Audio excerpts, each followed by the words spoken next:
What's up, everyone? Welcome back to another episode of the Heel Hookers podcast, episode 63. Let's fucking go. I think the the best way to kind of start off this episode is of the podcast is never take any advice from Jim Bob. I don't ever know what I'm talking about.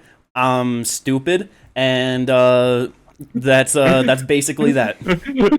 I feel like that's the proper way to start that. If you enjoy this content, like and subscribe. Maybe drop a comment. It helps out. Let's go. And since he just told you to not do anything he did, I'm going to say like and subscribe because he just told you not to take any of his advice. MMA advice. Yeah, MMA advice. You know, this was a bad one for me. I mean, it was a great card, but like nothing went as expected at all. Which I mean, it rarely ever does. But this was like a low of... Because like there were some things that obviously it was like, okay, like there's the chance, the possibility, whatever. But it's like when it came down to it and like what I thought was like the main thing that was going to happen, I just got all of these fights basically completely wrong. Right, when it came down to brass tacks, you're wrong about everything except for one thing, but we'll get to that. Yep, we'll get to that. But there's only one way to start this shit. UFC Fight Night, Austin, Texas. Had 12 fights coming at you from this at this card. In the preview, we were like, all right, this main card, real fucking solid, top 4 fights, absolutely amazing, just banger. Kind of poo-pooed the prelims a bit, and especially comparatively to what we usually do. We're always the ones of like, not the greatest names, but it's fun matchups, should be good fights, don't talk shit on it. Everyone was like hyped up on this card, and then it was we're looking at it like the prelims though, I don't really know, you know what I mean? Day before one of the most hyped fights on the prelims that we were excited for, Steve Garcia, Melquizael Costa, that ends up getting canceled, and we're like, come on, man, like what the fuck? Right, like what are these prelims gonna be? They were fucking beautiful. Yeah, this card absolutely popped off. Yeah, this shit delivered. Oh yeah. Dana White, with just how good everything was, like at the end of it, gave away 8 performance bonuses and the fight of the night, $500,000 in bonuses, like all together. So that definitely good on the UFC for doing that because they need to do that kind of shit more often with some of these cards. Yeah, no, like that's the thing. There were 8 finishes. 9 finishes. 9 finishes. Like 8 of the finishes got one of the finishes got fight of the night. Yep. The other one's got performance bonuses, and it's like, why can't you just do this every time? I love it for like the guys on the prelims. You know what I'm saying? Because it's like those are the people that nobody knows. They're on these little ass contracts, barely making any money. Like that extra $50,000 for a great performance, you love to see it because you don't see it very often. Nah, you see all the prelims guys that are begging for $50K because it's like they win this fight and they're making fucking maybe $24,000. You know what I mean? And it's like.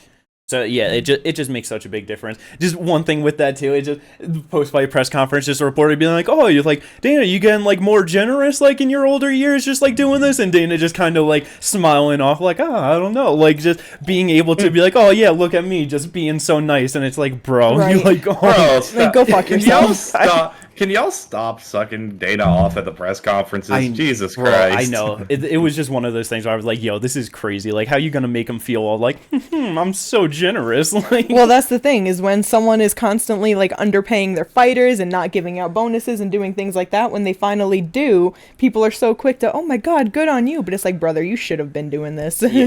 Yeah. But either way, let's get into the motherfucking fights. This main event.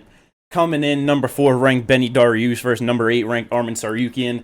It was very much like, Arman's the guy coming up. He was the hype prospect. Just should be the one moving in. But Benny, with being as good as he has been, just being at the top of the division, it's just like, I don't know if this is going to be the one where he's able to get through. We were so wrong. Hot knife through butter. That's what that was. Effortless, easy, just barely over a minute in the first round. He fucking goes to throw a knee, barely clips him, lands the right hand right after, just fucking floors him, follows it up with some ground and pound, and that shit was done. Yeah, like you said, barely over a minute. Was over. Like, Jesus Christ. It's just, yeah, it was kind of crazy because it's like, what an amazing finish, but you almost wanted more out of it, you know? Like, yeah. It was great to see that, yeah, Arman clearly has that power, can just run through someone like Benny, but it's like, damn. Because that's the thing. It's like, you know, Benny has been put out a few times. Like, you know, he got head kicked by Oliveira in the first round, got put out by Barboza, got put out by Alexander Hernandez on his, like, you know, on his UFC debut. But it's just like, yeah, even with his last fight, him getting knocked out by Oliveira, it's just like, yeah, but that's Oliveira, man. It's like, it's Oliveira. Arman ain't no fucking Charles, you know? Like, it's just... Yeah. But nah, it's motherfucking Arman's time. Like, they're... You know, we were talking about, it's like, okay, what is a win, like, really gonna do for him here? Like, what is he actually gonna get from it? There's no better way to maximize your opportunities and potential. Like exactly. Yeah. Because if this would have went to a decision, if it would have taken him longer to finish, like, it would have been nowhere near as spectacular. Like, he literally just went in there and ran him the fuck over. Yeah. So it's like, yeah, how do you deny him? Like, you know, obviously there's Oliveira and Gaethje in the way. So he said that he's willing to, like, fight and stay active for that title shot, but it's like... He's gonna get that shit, you know? Yeah, it's basically a matter of time with a performance like that. Yeah. Because, yeah, even with Oliveira again, the first round head kick over Benny, it's like, still got taken down, like, early, you know, like, Benny was on top. Oliveira was doing better on the bottom, you know, like, landing shots, but it's like, there was still at least that slight adversity that Oliveira faced, you know, where it just nothing. Nothing for Arman. Yeah, man. I love fucking Beneil Dariush. He's such a fun fighter to watch. He seems like such a good guy. That was so heartbreaking to see, honestly. I mean, especially with just how the night was going for me. I was like, oh my goodness. But yeah, good shit for Arman, man. That amazing win. With that, like we said, he was number 8 coming in, just tore apart number 4. Realistically, what do you think could be the next fight for Arman? Realistically? That's what sucks, is because realistically, like, a realistic fight for him is to still fight down. Charles is fighting Islam next. Gaethje wants to fight Islam next. You know, he's not going to take another fight in between. I don't see Dustin taking it. Like, I don't see any chance of him actually being willing to take Arman. Like, I think he wants big fights, and that's it. Yeah, he looks at that power and that grappling, and he's like, fuck that. He just beat number 4. Chandler, we all know what's going on. He already called out Chandler, and Chandler's like, I'm sitting for Connor. Exactly. Like, we all know what's going on with Chandler. He lost the decision to Gamrot, but he just beat Benny, who beat him, so he's above him. But, like, with them have already fighting, I don't think they're going to go right back to that. I feel like Fiziev probably, at number 7, is the most realistic next matchup for him. But then again, with how quick this was, and depending on how quick he wants to fight, I don't know. But with him getting this win, he might not be so quick to fight either, because he's already at the top. So in a couple months, like, whenever Fiziev is recovered and he's offered him, it might be that point where he's like, yeah, I'll take another fight, you know? I mean, by the time, like, depending on, like, when he does want to fight again, to be fair, like, it's been about a year and a half since him and Gamrot fought. I could realistically see them running that back, especially with the way that lightweight is log jammed. And that's kind of what I was thinking, because, like, you know, you saying that, and it's like, normally, yeah, a year and a half since a fight, like, there's no reason with that the way that the division is. And because that's the thing, it's like, you know, with Gamrot, just, you know, obviously Fiziev got injured in that, but, like, getting that win, like, he wants to fight up, Arman wants to be, like, I can very much see that fight getting run back, honestly. Yeah. Yeah. Because I guess that was 3 fights ago for Gamrot, and 3 fights ago for Arman now? Arman. Yeah. So there's been time. But it does just also suck too, because then it's like you're just going to the same spot of, like, you're just killing off one of your future contenders, you know what I mean? It's like, I guess in that aspect, like, it's only if Arman lost again, because if he wins, like, I don't know, Gamrot being 32 and with, like, the streak that he is on, no one's really giving him the respect for it, because obviously, like, the win over Fiziev hurt himself. He threw a kick and injured the kick that he was injured the leg he was standing on. Jalen, he got that split decision that a lot of people didn't even think he won, and even though it was a UD over Arman, a lot of people didn't think he won that. In between the Jalen and Arman, he lost to Benny, so it's like, before that, it's Diego Ferreira, Jeremy Stevens. You know what I'm saying? Like, I just don't think that at the age of 32 and with the streak he's on, that he's really that much of a hype prospect anymore. Yeah. So as long as Arman wins, it does still help. But if Gamrot wins again, then I feel like we're fucked. Yeah, that's basically the way I kind of am looking at this too. I think you run that back, and Arman can win that. Like, especially considering like their last fight. What was it? A 3-round fight? From memory correctly? No, that was a 5-round main event. It was 5-round main event. Yep. Okay. Fight night. Damn. Yeah. Well, shit. Never mind. I for some reason was thinking that was 3 rounds. Nah, and I mean honestly, like, I guess if anything, I guess I'm like kind of looking at it the other way, where it might be better if Gamrot were to win, just because he's already 32. So it's like, if he gets that win over Arman, now it's like you can get him into a title fight or something that's a new name, new matchup, where it's like Arman's 27. If he takes like a loss to Gamrot, it's like he's still in the fucking top 6, 7. It is only going to take another couple fights and he's going to be right back in the mix, you know? Like, where if Arman wins, now it's like Gamrot, there ain't no way he's ever going to be like a new fight for these top guys, you know what I mean? No, yeah. It's just, I don't know. It's just hard, man. I guess even with Gamrot being a new matchup, it's hard to see him being a hard competition for Islam. You know what I mean? So it's like, because of that, it's like, I would rather see Arman get it now than even see Gamrot go through it, because like, I don't think that he's like a very potential candidate to be champion. No, it's like very fair. No, that's fair. And that's kind of the weird thing, because even like a lot of the people coming up, like they're through like the bottom of the division, it's like Jalen Turner, well, he's lost to a couple people at the top already. You got Benoit Saint Denis, who's very new to the bottom of the BSD is going to save this division, so it's all right. Hornado Meccano's older, Judober's older. Like, Bobby Green's going to be kicked out of the top 15 probably. She's sitting at number 9. We got time. So, and then Dan Hooker's right there at 9. Yeah. But yeah, I mean... Oh, Bobby Green, sorry. I was looking at Dan Hooker when you said Bobby Green and kind of just registered the name Dan. You said that and I was just like, wait a minute. Yeah, my bad. And then when you said it, like, then it finally clicked. I was like, oh shit, that's not what he said. RDA at number 10 for some reason still there. It'll take another he'll 3 be there years. Forever. But yeah, I mean, who knows what... Because that's also, like, it's just really on who the UFC is going to want to push and, like, what the champ wants to do in the moments too, you know? And like, that's the thing. It's like, it's awesome that Islam has the belt, but I just feel like with like Ramadan and just how that kind of affects like just their schedule and like, I don't know, I feel like their lack of activity a lot of times, like, you know, with like him, Habib, stuff like that. It's just, I feel like it'll be better once, like, I don't know, he moves on, you know, just like, yeah, BSD, man, that's the future. Well, yeah, it makes it hard because you get a minimum of 2 fights a year, and you know what I mean. Like Islam's always going to fight on the Abu Dhabi card as long as he's healthy and able to. You know what I'm saying?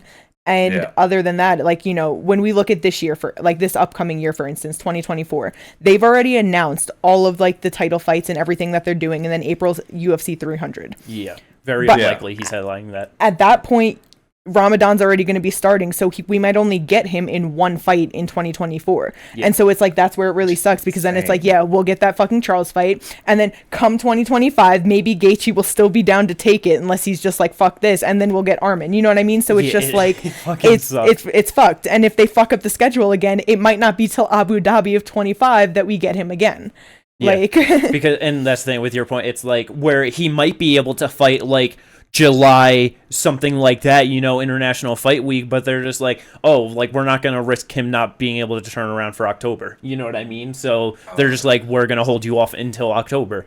So it's very possible we, like, just get Islam Charles in Abu Dhabi 2024 October. Like, that's very possible. I mean, I did see one thing, I forget who brought it up, because they did, like, you know, say that in March they're going to Saudi Arabia. That is supposed to be a fight night, but who knows if, like, just Saudi Arabia, like, they're going to want a big event. They could easily be, like, giving the UFC enough money for that, where it's like... They'll put the title shot on it the title fight on it because they're getting so much money from it. Yeah, and there's, like, obviously you won't get pay-per-view buys, but we'll just give you X amount of money for this fight in Saudi Arabia, you know? So not only that, if like, that happens, then that could help a lot, because we could still get 2 title fights next year, and it'll, like, that's, like, 2 title fights a year is a fine pace, you know what I mean? Yeah. And the thing with Islam is, I don't think he gives that much of a fuck about money at that point. In all honesty, with it's very true. These guys, so it's like the pay-per-view points probably isn't gonna that would be more on Ali Abdelaziz than anything else. When it comes to the money. Ali might not allow that. Exactly, that's my point. Is damn, that's honestly, that's really fair. That's where it comes into. Hopefully, man, hopefully. Like that's the best chance at like moving this division along in 2024 is they could get Islam in Saudi Arabia in March. That's I forgot that they were doing that. That's definitely a good call, but we'll have to see how that goes. Yeah. But amazing performance in the main event at 155 to an amazing performance in the co-main event at 155. An amazing performance by the fighter, a terrible performance by the ref. Yeah. I'm sorry, I know we'll get there, but we will oh my fucking god, yeah. The fight, though. Jalen Turner takes this shit against Bobby Green on motherfucking 9 days' notice. The whole time, we're just like, this dude missed weight in his last fight against Dan Hooker, who he had a full camp for. It was an absolute war. Now he's coming in on 9 days' notice. Ain't no way he's gonna look good.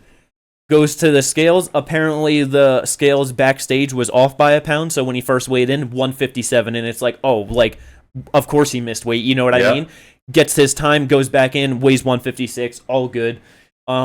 Which I'm still so surprised in that. Yeah, man, like I feel like he had to have been like training, kind of preparing for something. You know what I mean? Yeah. Because there's no way just walking out 9 days he was able to make weight. Yeah, I think there was something like I think he was like a just in case type of deal where he knew like, all right, you got Hooker, Bobby, Arman, Benny. If any of them fall out, I can potentially be in any of those spots. Yeah, that's true. Yeah. But yeah, good on fucking him because like, being on the 2-fight losing streak, getting the short notice call coming in and making weight and missing weight in his last fight, good for him. Yeah. And even more good for him, you can continue. No, yeah. And really it was all of the things where it's like, okay, him on a full training camp, like fully prepared, like these are the things he should be able to do.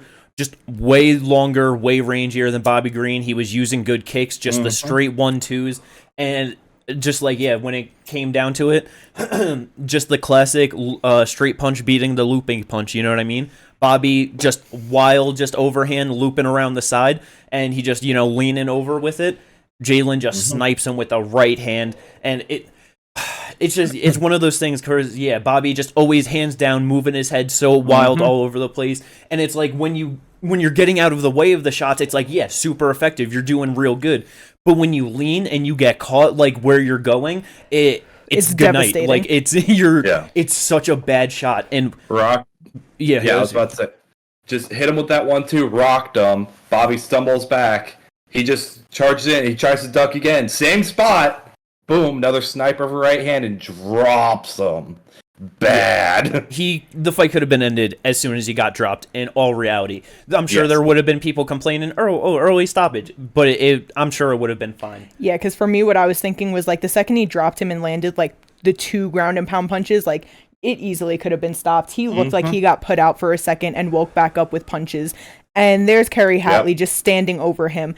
Jalen is on his back while Bobby is just laying on his fucking face. Like, his arms are up a little bit and moving wildly to try and cover where he's getting punched at, but in no way was that considered intelligible at the fuck Intelligent defense, It was just like, that shit was ridiculous. And Jalen, like, obviously, like, if it's not called, he's gonna keep going. But, like, bro, Kerry waited until Bobby got put out while he was laying on the ground. Yeah. Again, just unconscious. And still 2 shots after he got put, like, out, he still landed 2 shots on him before he stepped in. Like, the whole time me and Jimmy are watching, I'm like, bro, you could call this.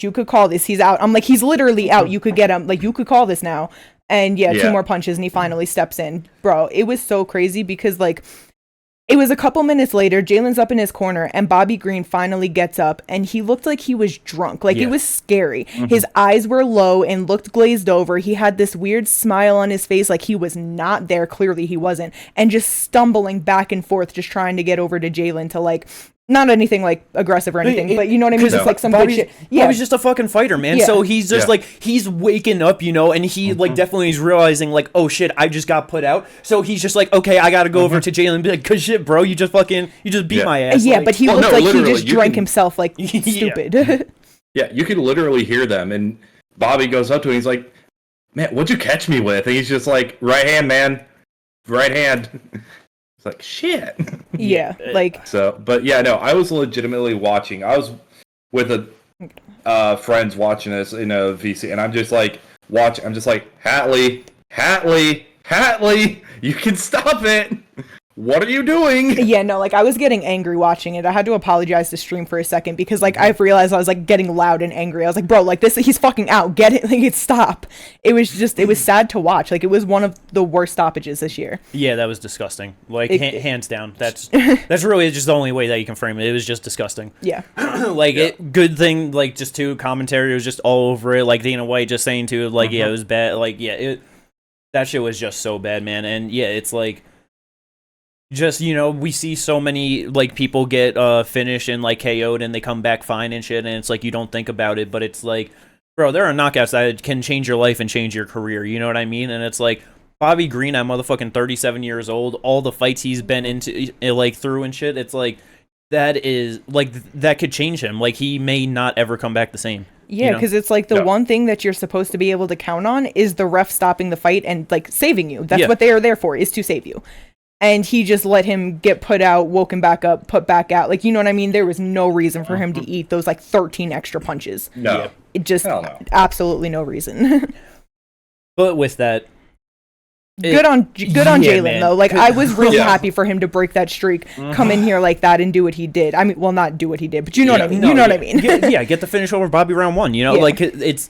who's putting Bobby out round one, you know what I mean? Like, that's not something that you just see, like, every other fight or something, you know what I mean? And, like, coming in number 12, Bobby was number 13. Again, taking it on 9 days' notice. It's like... coming off two split decision losses, people above him. But I feel like a win like that, it's like you gotta give him another shot at like a guy above him, Yes. Yeah. And I mean, like, I don't think he's fought Fiziev, right? Who, Jalen? Yeah. Jalen? I don't think so. That Bobby did. Yeah. I mean, that would be a real fun fight, like Fiziev coming back, would be. I definitely will not. Damn, mind that's that. really shit.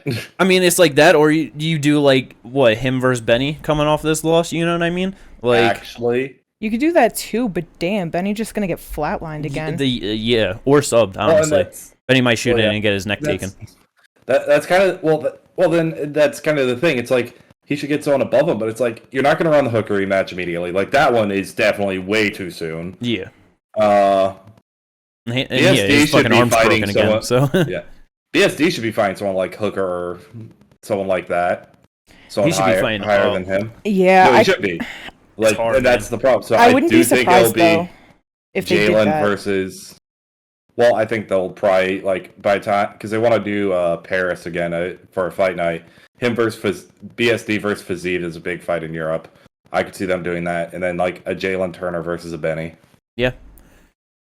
It sucks. It'll be one of those ways. It sucks that 155 is such a fun division, but it's so clogged up like this because it's like, it's so annoying that you can't even talk about the top 5 being in fights. You know what I mean? Like, when you are talking about making matchups for anybody in the top 15 of the fucking, like, 155 division or, like, people trying to move up, it is almost always just 6 through 15 trying to find them fights within there. Yeah. And it sucks so bad. Like, I know, like, thankfully, Arman was able to get that Benny fight. And, like, not that Benny was the one holding it up, but, he was able to break in, get that fight, and win. So, like, like I said, he's just going to be having to fight down. He's going to end up fighting somebody below him because it's just the way that it is right now. Other than him, 1, 2, 3, and 4 are not fighting anybody. It holds shit up so bad. 1 should be fighting the champion at the moment. Like, that was already supposed to happen. 2 also has a claim for that, unfortunately. 3 just wants big fights. 4 just lost. 5 wants Connor. And it's been chasing that for over a year. Yeah, man, it's hard. It's so fucked. But so I mean, who in the fuck knows what? Yeah, Jalen, who he's gonna end up fighting. It really just gonna depend on timelines. You know what I mean? Just like who's available around what time. Like that's But yeah, that's might fucking fuck it. Just do him versus RDA at 165. Yeah, why not? I don't mind that. But honestly, like saying what I was saying earlier, it could end up being BSD versus Dariush and Jalen versus Fazeev. Yeah, like that. Either way, like I could see either of those scenarios happening. Yeah, I don't know, but good shit for Jalen, man. Yeah, like you said, Kate, just breaking that 2-fight skid. Because I was hoping, like, I kind of wanted to see Bobby Green to win. Like, I feel like that would have just been awesome for him. But it's like overall for the division, and yeah, for Jalen, like, just that would have sucked if he was on a 3-fight skid and then losing to Bobby in the last. Like it would be rough for him for sure. Yeah. Yeah, and realistically, what does that do? I was just hoping Bobby looks good, and then we get him versus Dustin. You know what I mean? That's like I know that's what you're looking for. And again, that's so far-fetched, though. But it is. It could have been possible, man. It could have. Either way, though, co-main event to the featured bout, 135-pound division. Former flyweight champ Deiveson Figueiredo making his bantamweight debut inside the UFC against top contender Rob Font, and god damn, man, this was not the fight that I expected one bit. We all kind of underestimated Davison on this one. 100%. It was also like very early, and just like I don't know, throughout the fight, I was just kind of noticing it. Like Rob definitely wasn't sitting, like he wasn't sitting and using his jab like normally as much as he would. Yeah. But I really feel like it was, because Davison was just throwing big right hands and big left hooks the entire time. Davison's power at 135 pounds. It was like every time he'd touch Rob Font clean, like his legs would get shake, his head would rock. Like it was just like, Rob is not someone that gets hurt like that. Not at all. And this little fucking dude just coming in like, I wish he wasn't 35 years old. That's really the biggest thing with this performance for him, because he gets the unanimous decision win over 3 rounds. Like, that's really the biggest thing. I wish he was a little bit younger, had more time in this division, because goddamn, he could put on some fun fights. He could.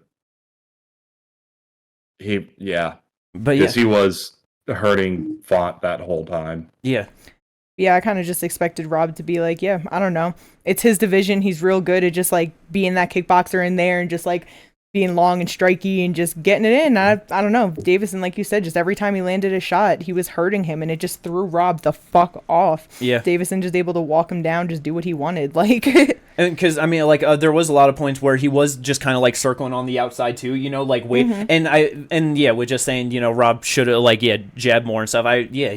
Davison's just circling around just to fucking counter him with big shots the entire time. It was actually surprising seeing Rob try to go to the grappling so much. But he was actually able to get some nice takedowns on Davison here and there. But yeah, man, just 22-3-1 overall for Davison now. Yep. First fight in years that's not against Brandon Moreno. And another thing we're just wrong. We're just thinking, all right, you were getting pieced up in the boxing pretty damn good by Brandon Moreno. You're not going to be able to hang with Rob Font like that.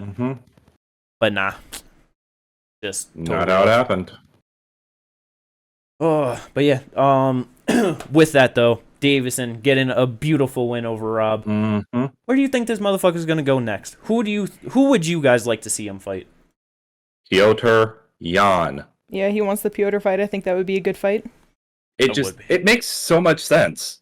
You have in the marketing for it, if you want to put that as a fight night main event, it's so easy. Former bantamweight champ, former flyweight champ. There you go. That's a fun one, man. It's a fun fight. And it's like, he just Piotr needs a bounce. Piotr needs a bounce back. Davison needs to fight someone higher than Rob Font. I know, it's not a bounce back fight, but it's like he needs to fight someone. This makes sense because everyone else is either booked or he's already fought. This is also funny, just him saying that, after beating Rob, he wants Dominic Cruz and Sean O'Malley, beforehand, Yeah. And it's like, bro, you don't beat Rob Font like that. You, number 8 and Dom at number 9, you're not fighting Dominic Cruz, man. That would be such a slaughtering. That would be so... like we said, if that was his goal, that should have been his first fight. Yeah. Which I guess it's good that it didn't happen. It wasn't. Yeah. But yeah, the Piotr one, that makes a ton of sense because, he was supposed to fight next weekend against Song Yadong, pulled out. So yeah, that could definitely be the next one. I would love to see that fight. Like you said, 2 former champs. So great marketing there. This next one though. Why did I have to be so utterly wrong? The first thing I would like to say, though, is I don't know how you felt, Ginger, but me watching it, that was not the normal Kelvin Gastelum. Oh, hell no. I knew, I was like, yeah, no, that is depleted Gastelum right there. And it's just so fucking crazy, too, because, yeah, just beforehand, looking so good on the scales, looking like he was really about to come in here and be good, but, I just really think that's one of those things where it's yeah, he can diet down and slim up his frame and stuff like that, but just for athleticness and to compete at a high level, he just works so much better with that extra weight on him. It's just How I do want to ask this. How many times have you seen him dominate like that on the ground at 185?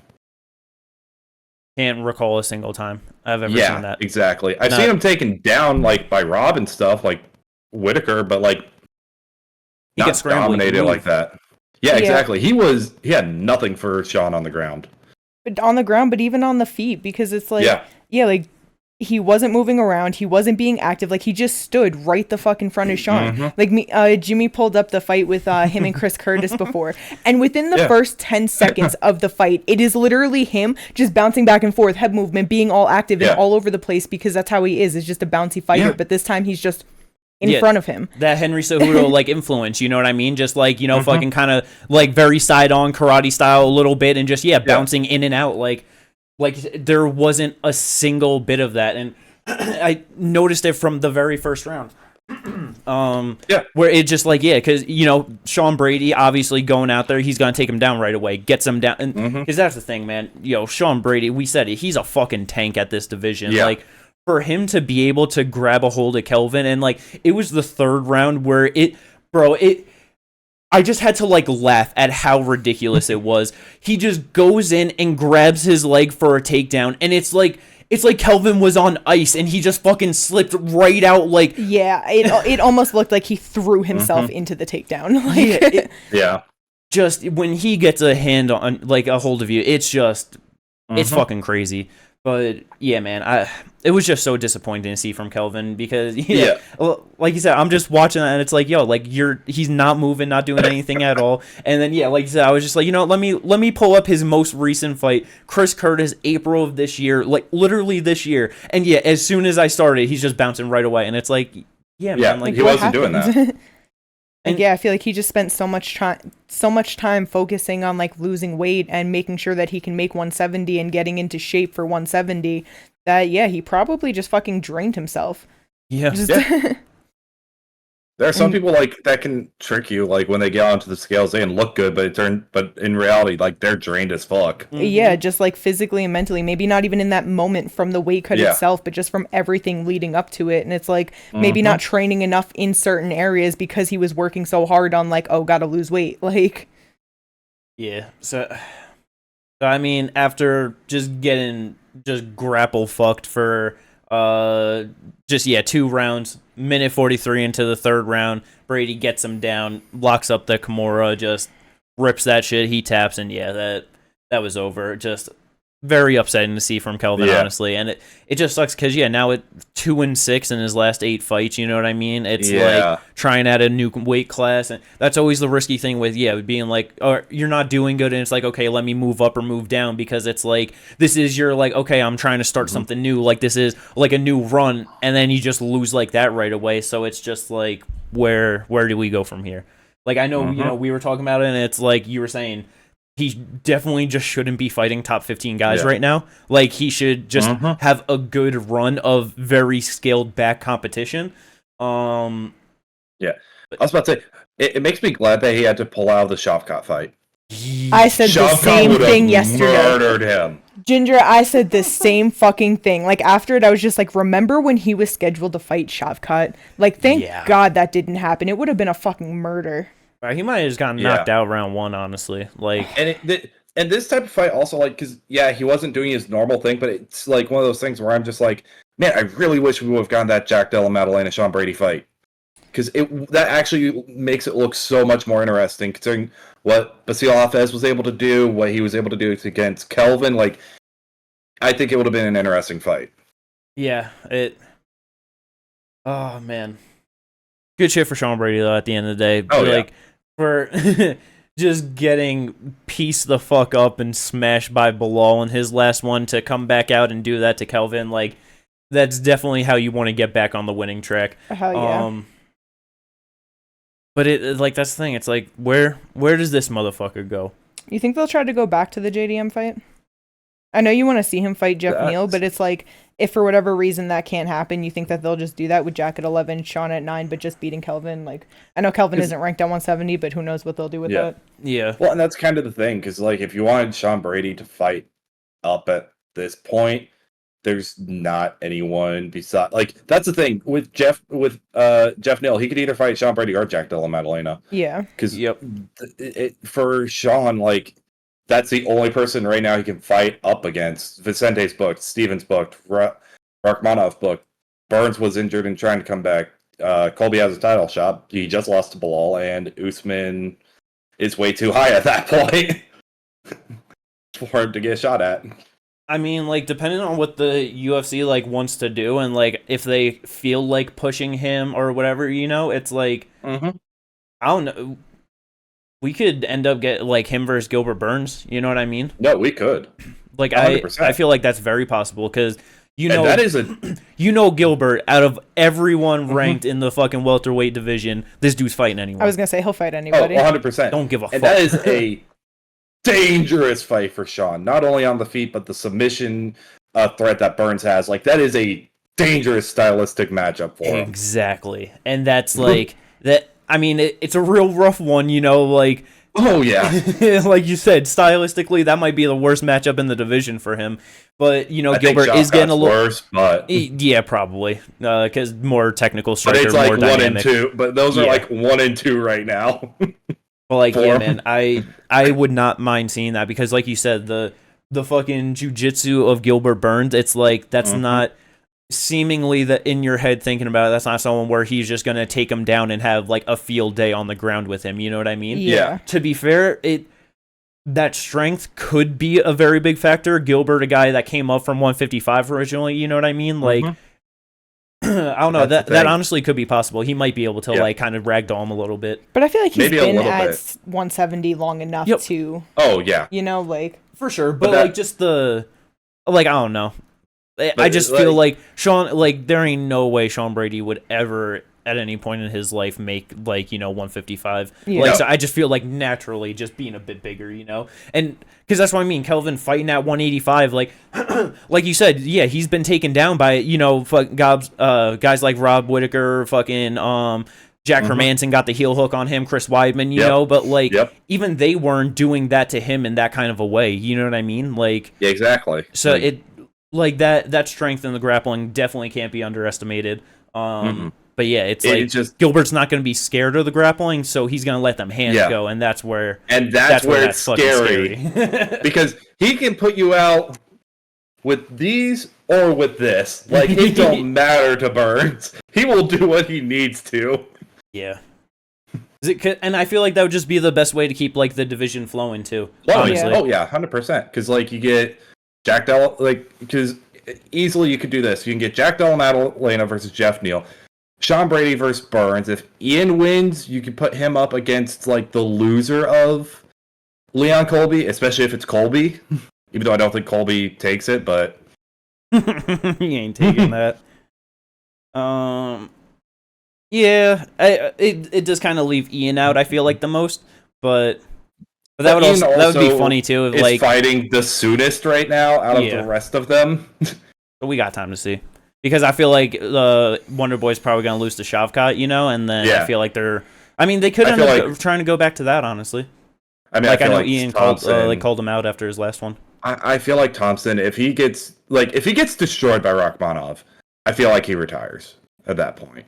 Because where is Where does he go from there? He likes to have fights with fun strikers, and that's how he would look at an Ian Gary fight. That's true, but he did say his goal, like, you know, he wants to go for the title. So if he gets absolutely smashed by the guy above him, he might retire. Because there's no path back at that point, really. Ian Gary, MVP. Nah, but yeah. I mean, I wouldn't mind that. Good shit for Sean Brady, though. But we'll see what happens in the welterweight division. Just another one where it's kind of hard to see where things are going to go sometimes. Yeah, just because a lot of people are right now booked. Yeah. Like, that's kind of the main problem. Also on the main card, we did have Joaquim Silva get a unanimous decision win over Clay Guida. Wasn't the greatest fight, wasn't too terrible. Yeah. Opening up the main card, though, I said, unless Puna is just terrible, he should win this fight. Boy, did I underestimate how bad he actually was gonna be. Sorry. Because just throughout the first round, like, he would land some big shots on Dustin, and he was clearly hurting him. The only thing he had was just an overextended left hand every single time. He had zero follow-up. There was nothing he could do with that. Like you said, he was clearly hurting him, but because he couldn't follow up, he had no combinations under his wing at all. It was a left hand that would hurt him, and then that was it. And then he'd do it again. Throw a couple kicks here and there, you know, like... Sure. yeah, but... And just from doing that, at probably about 4 minutes into the first round, I was like, oh, Puna's starting to get tired. Yeah. And then at 4:58, Stoltzfus lands a right hand right on the chin that drops him. Yup, right at the end of the round. The second round... Really, the biggest thing that I want to bring up is so Dustin, he gets the rear naked choke 4:10 of the second round. He's working on it. He has, like, it's just a neck crank, really. Like, he's just over the chin. He's just I forgot. Yeah, no, I'm not going to forget. And, you know, camera zoomed in on it and everything. And then you just see, as Puna's, like, fighting it, he just turns his head and lets the arm go right under his chin. And then he just taps out, like, right after. Yeah, like, he put the arm under his own chin. Yeah. He getting his face cranked, he said, I'm getting choked. Oh, no, I'm getting choked now. Yeah, I can't believe I forgot that. Thank you for remembering, because that was really funny. The second it happened, before he even tapped, I'm like, bro, he did that to himself. Yep. Yeah, that... It really did just kind of seem that Puna was like, yeah, I've had enough. Let me out of here, yeah. I mean, Dustin gets another win in the UFC. Yeah, that... Good for him. That puts him at 2-4 in the UFC now. Hooray. But yeah, so that was the main card. The prelims, though. Oofy magoofy. Banger. Like we said, we weren't too high on them. Boy, were we fucking wrong. Yeah. So, I mean, we can just basically run through all of them. Prelim main event, Miesha Tate versus Julia Avila coming in. One thing that I definitely skipped over and did not realize was how old Julia was heading into this. I did not realize she was 35. Yeah, and then she was on a 2-year layoff. Yeah, I knew she had a layoff, but I didn't realize either of those things. Yeah, I did not know that she was 35, and that grappling defense was absolutely abysmal. Yeah. By the third round, like when the third round started, Miesha Tate literally just like put her head down, just ran after her, just right into the cage, and just took it. Like it was. Yeah. It was so bad, man. She tried to go for like the knee bar at one point. I think that was in the second round, but it was even. I don't even remember it being close though. Yeah, no, like, she tried to roll for it. She's got punched in the face for it. Yeah. That's what I thought.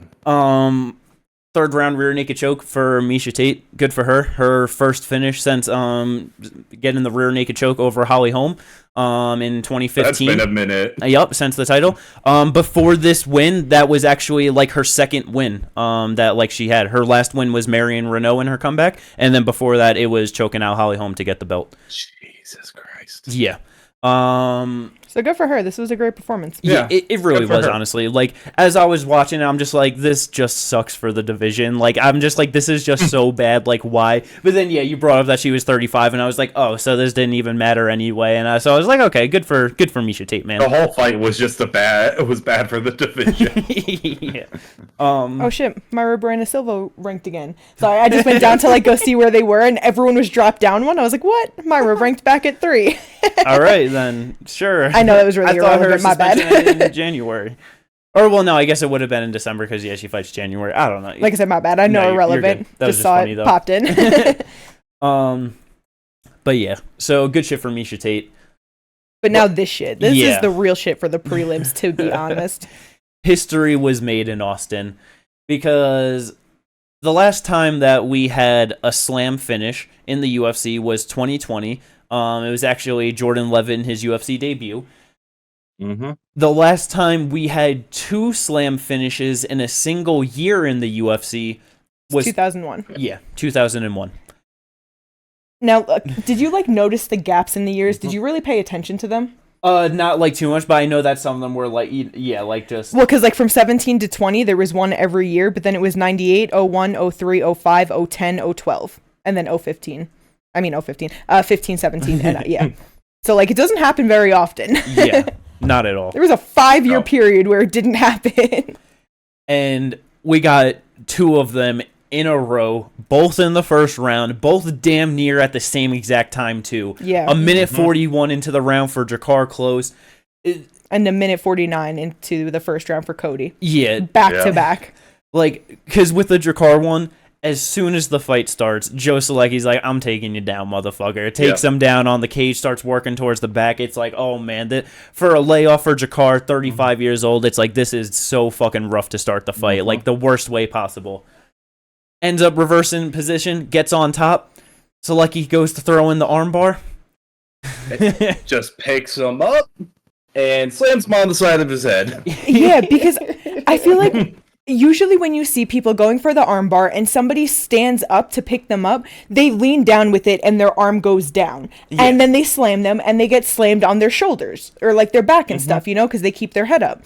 This guy kept, he brought himself up with his body. He used all of his body to come up with this arm, so he is sideways on his arm. Parallel. Yeah. And when he got dumped, you just seen his temple straight to the mat. Doink, out cold. Yeah, that... Yeah, I was about to say, after both these KOs, Chase Hooper posted a gift from his fight. He's like, and y'all wonder why I let this shit go. It's yeah, because that can happen. Yeah, man, But yeah, and then, just... It's just holy fuck, that was insane. Okay, of course this man's getting a performance bonus. It was also really funny, too, because, gets on the, goes for the post-fight interview, and right away I'm pretty sure he shouted out, whatever betting company or some shit, and it's just all right, right away, they're, DC kind of giggled, it's they're not happy about that. And then afterwards, he's yeah, easiest, 200K I ever made, and just, and then it's DC started laughing, and, it's the UFC wasn't happy about that. It's just because it's him saying that $50,000 bonus, that means he's making 75 and 75 for that fight. Yep. He just told everyone what he makes, and the UFC hates when people know what the fighters make because that allows for better negotiation and stuff for other fighters. You know what I mean? So yep. But yeah, and then Cody Brundage versus Zach Reese. Zach Reese making his UFC debut was 6-0 heading in, all first round finishes. And yeah, just Cody gets him down, goes to lock up a triangle, and he just said, hey, I just learned something in this last fight I saw. Picked him up and slammed him down. Did a little bit of follow-up punches, but it wasn't even really needed. It really wasn't, because when he dropped down, you seen Zach really wasn't moving. He might not have been out cold to sleep, but his brain was not there. He's just laying there working. Huh? And then Cody, I guess seen he was awake and was like, oh shit, let me follow up. But like you said, it wasn't needed. We got 2 slam KOs back to back. Yeah. Absolutely beautiful. Yeah, and then third fight on the prelims, only one I happened to get right in my predictions. Let's go. Adolfo Blotto. He had a fucking war with Ior Potieria. Yeah. Fight of the night. It was so wild, man. Because it was the start of the second round where that fight should have been finished in all reality. Yeah.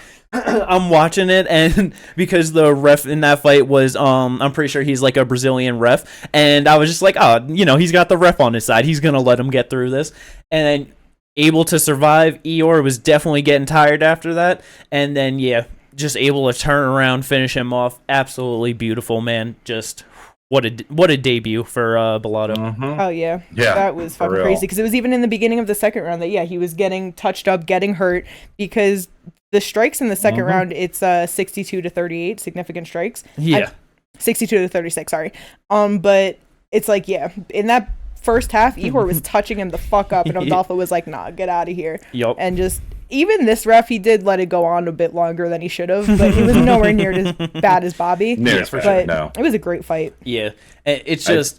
It's crazy because, like, the other day, just thinking about, like, it's December, getting close to end of year awards and all of that, and just thinking about some of them, and it's like, both those slam KOs, those are contenders for knockout of the year, and motherfucking Bellato with comeback of the year, too, because that shit was fucking, like... He was so hurt. Just absolutely crazy, man. But I will say, with those awards, I would give it to Drakkar Klose because he did it better. It was a clean knockout. Yeah. He didn't have 8 seconds sooner. Yeah, 8 seconds sooner and clean. Yeah. So it was a lot more clean. Better opponent too. Just lucky than UFC debut. UFC debut. Yeah.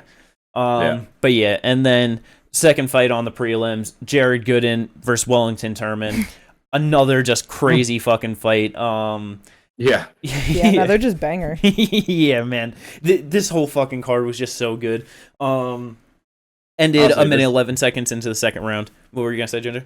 I was about to say, honestly, this isn't going to be card of the year, but if we were to do one for just fight night, this could probably be fight night of the year. Yeah, I definitely can't think of one off the top of my head that was better than this, like top to bottom for sure. But just start of the second round, they started fucking swinging at each other. Looked like Wellington hit him with a night shot that hurt him, goes to move in. Gooden just throws a right hand left hook, just wobbles him, and he just starts following it up, just beating the shit out of him on the ground. And then he was just like, "All right, let me get this rear naked choke." Yeah, because he even said it. He's like, guys like to say that they didn't get hurt. He's like, I felt that, but I saw that I hurt him and just had to go. Like, So like he was there enough to like recognize that, but he was definitely getting pieced up himself. He was hurt himself. Yeah. So his fucking second run in the UFC, only 29 years old for the night training Jared Gooden. Great for him to get his first UFC finish. Let's fucking go. Only 29? Yeah, I know. It's crazy. This man is 23-9. Yeah, I know. Well, like, just, I don't know. Every time I see him, I'm just like, this man's 34. Yeah, I know. That's what I was thinking. I'm like, I completely forgot. Oh, yeah, he's 29. He's not even 30 yet. But yeah, man. Fuck? But yeah, so that's all the finishes, all the big shit from UFC Fight Night Austin. Absolutely amazing. There was definitely something in the air going on in Texas that night. Beautiful. Glorious. But that wasn't the only event that we had last night, Saturday. We also had some BKFC 56, Salt Lake City, Utah. Motherfucking Mike Perry taking on Eddie Alvarez for the King of Violence title. Let's fucking go. So befitting of BKFC to put that on. You know what I mean? Yeah, and it was quite a violent fight. This shit was fucked up. This shit was fucked up. Yeah. I was honestly very surprised to see, like, so Mike Perry, he gets the corner stoppage at the end of the second round, and it's, end of the second round, 4-minute fight, man. That's all it was. Yeah. 4 minutes, and these guys' faces were just brutalized. Like, but yeah, the first round, motherfucking Eddie Alvarez just showing that, like, obviously both of them were, like, MMA fighters, like throughout their career. Just the way better technical striker. He was landing good jabs on him, good right hands. Perry landed a couple uppercuts that first round where I got scared that Eddie might get, rocked or hurt. But at the end of the first, Eddie was looking pretty good, pretty clean. Mike Perry was looking beat up. Battered. Fucking both sides of his face are swollen. He's bloody, cut up already. And then the second round starts. And Eddie said it himself, in the post-fight press conference, that he's like, you can't go into a brawl with Mike Perry. He's a fucking battle axe. And that's exactly what he is, because just feeling good, started to trade a little bit with Mike Perry, and just started both of them landing bombs on each other. And then, just End of the second round, goes to the corner. His fucking eye was completely swollen shut. He was saying that, like, he went to go talk, and just, like, the feeling in his eye, he was like, yeah, I probably shattered my orbital. So couldn't see. Corner calls it, and yeah. Yep. Motherfucking Mike Perry, your king of violence champ. Yeah, 100%. Wait, what did you say? I'm sorry, I didn't hear that. He said, good on his corner. Oh, yeah. No, seriously. It's like, yeah, his BKFC King of Violence title, and it's like, it made me think of when they did the BMF title with fucking Masvidal and Nate Diaz, and it ends with fucking cuts and Dr. Stoppage, you know, it very anticlimactic for like, oh, this, you know, bad motherfucker, King of Violence, but it's like, you gotta... but there's a difference, though, because like, the cut that Diaz had, they could have let that go at least another round. Yeah. Because it's mainly cosmetic damage. Yeah, and it's just Diaz with his fucking scar tissue. Is fucked up. And to go in there and proceed to get hit bare knuckle, like, it had to end. And it was the fact that it wasn't a third party outside of the fighter's control that ended the Diaz-Jorge fight. This was his coaches saying, no, we're not sending you back out there to take more damage. Yeah, I just feel like in the moment, I think they made it feel even more like anticlimactic because they're showing the angle facing the corner, so you're just looking at Eddie's back, and you just see his cornerman go, or hear his cornerman go, oh, he can't see, it's over. But at no point were they like, oh, like, you know, let's do a zoom in, let's talk about what's happening. Like, they're just even like, from the side, it was like that you could kind of see Eddie's face at all. It was the other side from where the damage was. Exactly. So like for like quite some time, it was just like, well, what's going on? What do you mean he can't see? And then you finally seen it, and it wasn't even them trying to be like, oh yeah, look what happened. Like, you just seen the swelling on it real quick, the deep cut on it, and like, it was like, oh, okay, it's over. No, I'm sorry. You can go. No, I was just gonna say, like, I just feel like it would have made it feel less anticlimactic if they were just over there, like, hey, look at him, he's done. Yeah, because like watching it, I didn't even catch that like the corner said he couldn't see. So like, you know, I just saw him being like, no, like, you know, it's over, like, we're calling it. And so like with Eddie sitting there, like, you know, being like, yeah, what the fuck's going on?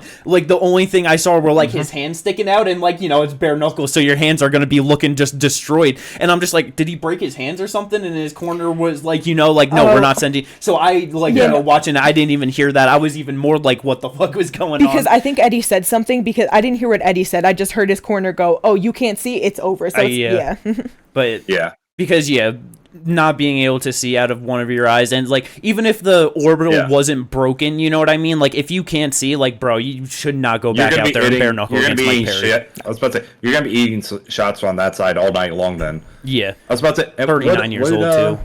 Yeah, what side was it again? Was it his right side? Yes. Swollen? And he's a Orthodox fighter? Okay, if it's his left side and he's an Orthodox fighter, he's not going to be able to see the right hand of Perry. He's going to need to turn to southpaw to even see that. You know what I mean? I think because it's like when they were showing the camera looking at him, it was on the right side. So like him. So left. Yeah, you know what I mean. So like right. I could have sworn. I don't know. I could be wrong. See, I was thinking of when he was facing towards the corner and the camera came around this way, and like we're looking at his left side, and that was the side that was okay. But I could be wrong. I don't fucking know. Either way, unimportant. It doesn't matter. Either way, it's fucked up. But yeah. You don't have sight in one of your eyes. You shouldn't be fighting. Like, yeah, no, I mean, exactly. I get, unless you're Michael Bisping, you know what I mean? Yeah, Bisping's the only one who could do it. Or Shara. Yeah, let's go. Yeah. But yeah, motherfucking Mike Perry, 4-0 in BKFC now. It just doing the motherfucking damn thing. Like, it's just so awesome for him. He afterwards said that he would love a fight with Showtime Pettis in BKFC. I wouldn't mind that too much. At the post-fight press conference, he had fucking Luis Palomino, who's double champ for them, #1 pound-for-pound fighter for them. He was calling him out, saying that he wanted to fight him. Dave Mundell, who just middleweight champ, just had a fight, defended his belt, I'm pretty sure. He was saying that he wanted to fight Mike Perry, which was actually interesting to see that Perry finished him amateur MMA and pro MMA, his last fight before making it into the UFC. So, hey, trilogy in the making, you know what I mean? Yeah. And it's like, because I was saying it, like, it's great that they got, like, you know, Mike Perry, definitely, like, the face of, you know, BKFC, their biggest star. But I feel like the best way, like, to also just help legitimize whatever division stuff, it's like, he needs to have whatever title, too. You know what I mean? Like, it's just, it would just be the best for the company. So, him being able to fight Dave Mundell, I would not mind that at all if he's able to win and get that title, you know what I mean? It'd just be better for him, better for the company. I agree. But then it's also like if they are able to fucking just throw a bag at Showtime, you know what I mean? I really wouldn't mind seeing that. That would be some fun. Bro, that would be... Bro, can we just talk about that for a second? Because if he gets Showtime, that is an insane run of Julian Lane, Michael Page, Luke Rockhold, Eddie Alvarez, Showtime Pettis. Like, that is such a weird run. All legends, and I think in their own only way. two... And I think only 2 of them are in his natural weight class. I don't know what Julian Lane used to fight at. That's the problem. Neither do I. Let me look. I got you. That's why I said maybe 2. Because I know only MVP is 170. 100%. Yeah. But yeah, man, it's just that'd be such a fucking funny. He used to fight 170 in MMA. Okay, perfect. So his first 2 were his natural weight class around. One was a weight class up, and the other one was a weight class down. Oh wait, no, that was just on The Ultimate Fighter. I guess before The Ultimate Fighter, he was fighting at 155. Never mind. Yeah, sorry. So yeah, that's he's well, one dude has natural weight. Yeah, but one of them was up a weight class, so you kind of gotta. Oh yeah. So it's like that's the thing. Perry will, I think, legitimately, if you put him in there with Ben Rothwell, he'll fight him. Probably. He won't give a fuck. He just be like, "Are that's you gonna pay me?" Exactly. But yeah, that was awesome for him, though. They did have 3 title fights on the card. Christine Furia versus Beck Rollins. That was a pretty fun fight. Christine gets a win. She's fucking just beating everyone up in BKFC. That was pretty cool.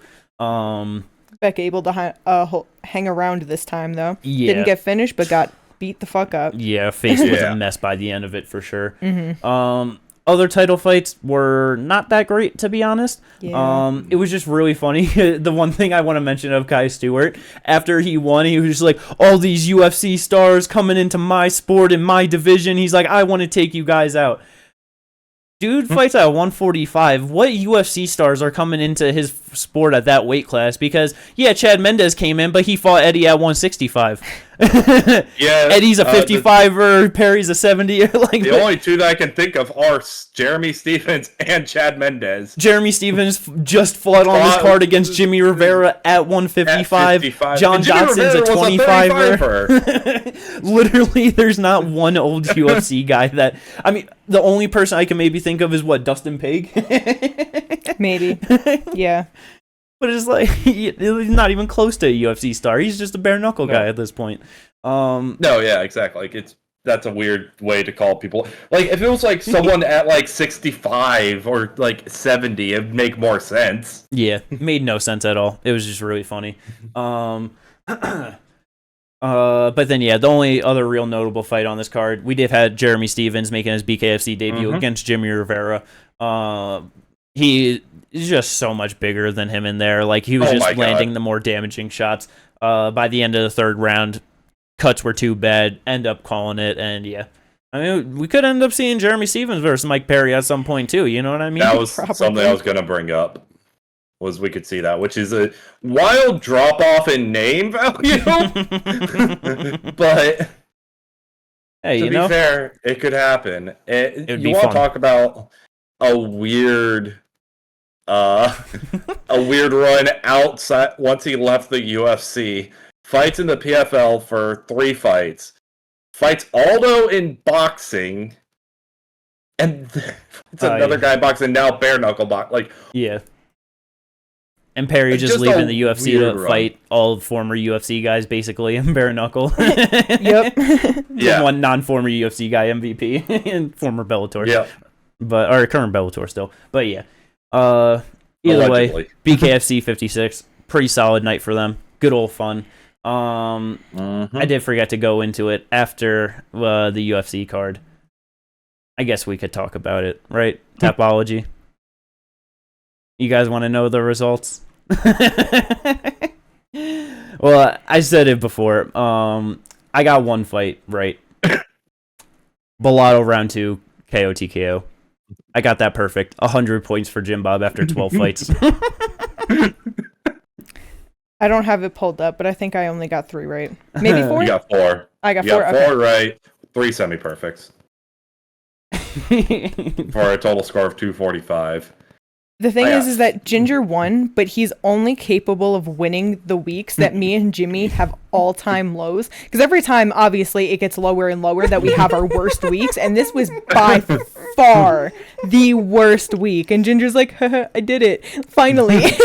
I maintained my bad picks, but it was better than your awful picks. It's like Ginger does, like, top, like, this, like, one of my best weeks, and we'll still be ahead of him, you know? It takes, me getting one fucking pick. And to be the last in the group. But yeah, man. Like I said, I couldn't even be happy about it. I got 295, 5 right, 3 semi-perfects. We went in the Tapology group. There were 10 people. Somehow no one tied, which is insane already. We were the last 3. I was sitting at number 2 for a while, too. Yeah. My dad came in first. That's really funny. I didn't realize that. Yes. Let's go, Dad. 8 right, 1 decision, 3 semis. Like by the time Clay Guida lost the second fight on the main card, and I only had 1 right at that point, I was just like, yeah, Sean Brady's winning, Davidson's winning, Jalen's winning, and Arman's winning. I was like, that's what's gonna happen. Yep. Yeah, that was happened. It did. But at least we still got the Mike Perry win. Yeah. Oh, great weekend, man. What a night in fights. It was so fucking good. UFC was great. BKFC was great. Let's fucking go. Mm-hmm. Other than that, though, we ain't got nothing else to talk about. So, with that, I hope everyone enjoyed it. Like I said in the beginning, like and subscribe if you do enjoy the content. Maybe drop a comment. We got the Twitch links in the description down below. And we'll see you next time for the preview. Song Yadong versus Chris Gutierrez. Let's fucking go. Peace.